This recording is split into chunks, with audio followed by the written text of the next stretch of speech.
Kashmiri files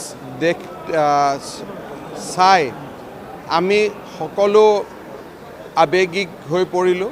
এটা কাশ্মীৰৰ সঁচা কাহিনী চলচ্চিত্ৰৰ জৰিয়তে বা বোলছবিৰ জৰিয়তে কাশ্মীৰী ফাইলছৰ জৰিয়তে আমাৰ সন্মুখলৈকে লৈ আহিলে মই এই চিনেমাখনৰ লগত জড়িত আটাইকে কৃতজ্ঞতা জনাইছোঁ যে এই ধৰণে এটা জিয়া কাহিনী আমাৰ সকলোৰে সন্মুখলৈকে লৈ অহা বাবে। আপোনালোকে জানে যে অসমত এণ্টাৰটেইনমেণ্ট টেক্স নাই, সেইকাৰণে এই চিনেমাখন টেক্স ফ্ৰী কৰাৰ কোনো অৰ্থ নাই। কিন্তু আমি ভাবিছোঁ যে যিসকল চৰকাৰী কৰ্মচাৰীয়ে কাশ্মীৰী ফাইল চাব খুজিব তেওঁলোকক অসম চৰকাৰে হাফ ডে লিভ দিব। খালি এটাই কথা যে তেওঁলোকে যাতে পিছদিনাখন ছিনিয়ৰ অফিচাৰৰ হাতত গৈ চিনেমাৰ টিকেট দুটা জমা দিয়ে। আৰু মই অসমৰ ৰাইজক আহ্বান জনাম যে আপোনালোকে এই চিনেমাখন চাওক।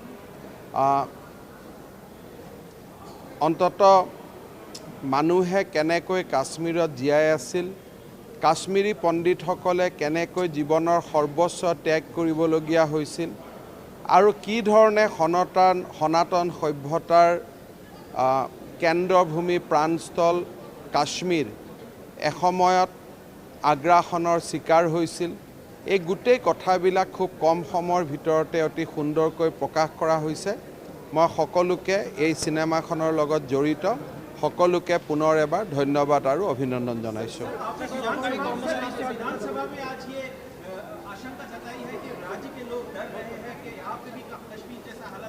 देखिए, असम का हालत भी कश्मीर से कोई बहुत बड़ा अच्छा नहीं है, लेकिन असम का लोग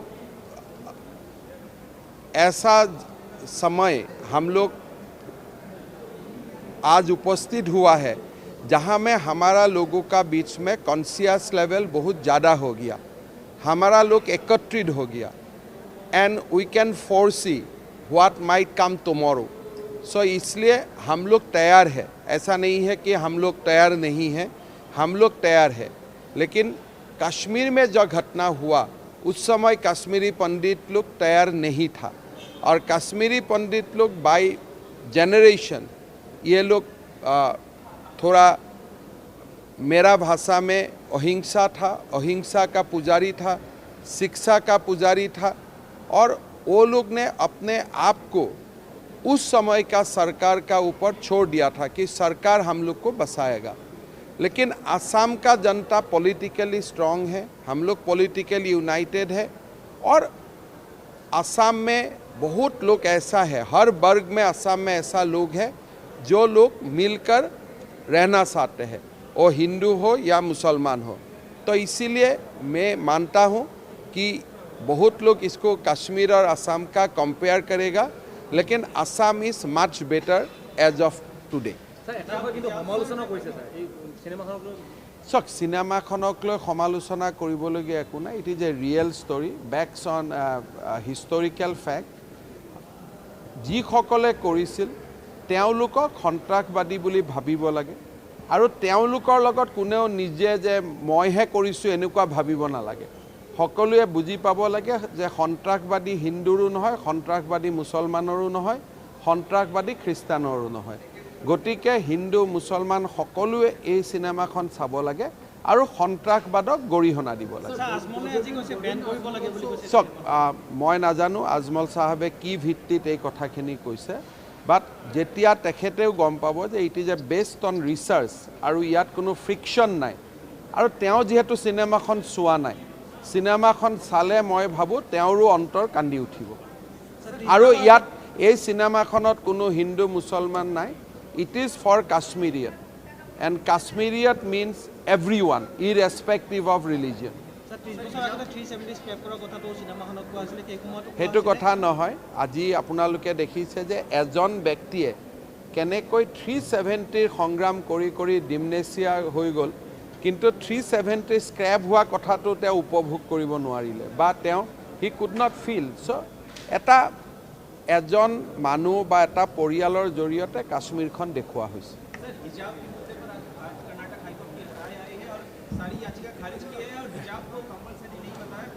देखिए, मैं बार बार ये बोलना चाहता हूँ कि स्कूल में यूनिफॉर्म होना चाहिए, स्कूल में ऐसा ड्रेस होना चाहिए जो हिंदू मुसलमान सब पहने।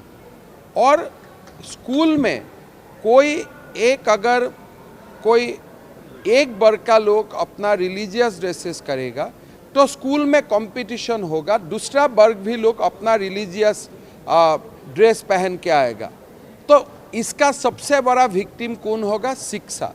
हालांकि इस्लाम में भी सबसे जहाँ पे इम्पोर्टेंस दिया गया है वो शिक्षा और इक्का का ऊपर। सो एक मुसलमान का जो पहला कर्तव्य है, जहाँ तक मैं जानता हूँ कुरान को, शिक्षा लेना। हिजाब का बात पीछे आता है, शिक्षा पहले आता है। तो स्कूल को कोई हम रिलीजियस ड्रेस कंपटीशन का एक मंच ना बनाए, ना हिंदू को अपना रिलीजियस ड्रेस पहनना चाहिए, ना मुसलमान को अपना रिलीजियस ड्रेस पहनना चाहिए। जो स्कूल का यूनिफॉर्म है वही पहनो, फिर घर में जाके आराम से जिसको जो मन है वो पहनो, उसमें तो कोई बाधा नहीं है। तो इसीलिए कर्नाटक का हाईकोर्ट का जो जजमेंट है वो लॉजिकल है और मेरा नहीं लगता है उसमें किसी को दुख नहीं लगना चाहिए। ये तो एक PFI लोग ने ये सिखा दिया था, लेकिन अगर वो रास्ता में मुसलमान चले, दूसरा रास्ता में हिंदू चलेगा, तो भारत का धर्मनिरपेक्षता स्कूल में शिक्षा होगा कि स्कूल में ही हमारा जो भाईचारा है वो टूट जाएगा या टूटने का शिक्षा होगा।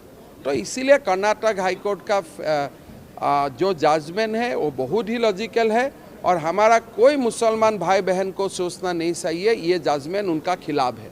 रादर ये judgement is in right step towards implementing the dictate of Quran Sharif.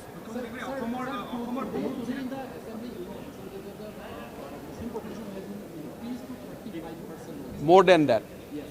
So, is it the Muslim population is now becoming a majority in Assam? No, it is a fact that Muslim in Assam, if you talk them as one single entity, then they are the biggest community in Assam. But the problem is, even the Desi Muslim and indigenous Muslim community is also feeling victim like us in some area. So that is why it is not about Hindu and Muslim, it is all about living in harmony.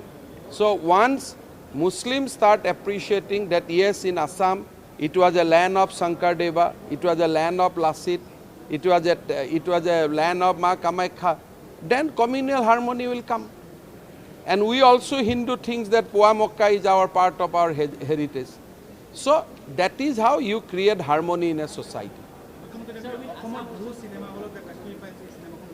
নহয়, মোক ডিষ্ট্ৰিবিউটৰে কৈছে অসমৰ সকলো cinema হলত Kashmiri files লাগিছে আৰু বহুত demand আছে আৰু কোনো চিনেমা হলৰ মালিকে কাশ্মীৰী ফাইল নচলাওঁ বুলি কোৱা নাই। মোক বৰঞ্চ ডিষ্ট্ৰিবিউটৰ গৰাকীয়ে নিজে লগ পাই এই ডাঙৰ লিষ্টখন দিছে যে everywhere Kashmiri files is running and rocking.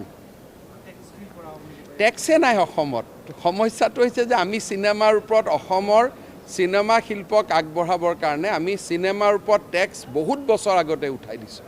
গতিকে টেক্স নলগা বস্তু এটা টেক্স ফ্ৰী কৰিবৰ কাৰণে মই প্ৰথম টেক্স লগাব লাগিব, তাৰ পিছত মই টেক্স উঠাব লাগিব। অসমত এণ্টাৰটেইনমেণ্ট টেক্স নাই, সেইকাৰণে চৰকাৰী কৰ্মচাৰীসকলক আমি আধা দিনৰ ছুটি দিছোঁ। যিসকলে কাশ্মীৰী ফাইল চাব খোজে, they will get A half holiday from the government.